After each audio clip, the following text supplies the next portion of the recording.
Hello everyone, welcome back to a new tutorial video on how you can get signed in into the online banking account of Synchrony Bank. Before starting this video, please make sure to subscribe and do press the notification bell icon to get updated. So let's get this video started. First of all, you need to open any web browser on your PC as I am using a Microsoft Edge for this. Now go in for a new tab and search in for a mysynchrony.com and press enter.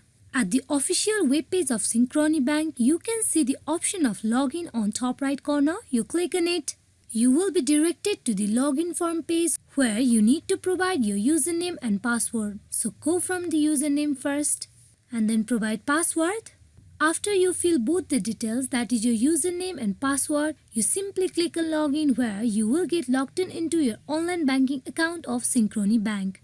Just in case if you forgot your username or password of your banking account, you need to click on the link given below, that is I forgot my username or password. Once you click on it, you will be redirected to another page where you need to follow the further instruction provided. Then you will be able to have your username or password. Hope this video is fruitful for you all on how you can get logged in into the online banking account of Synchrony Bank. Thank you.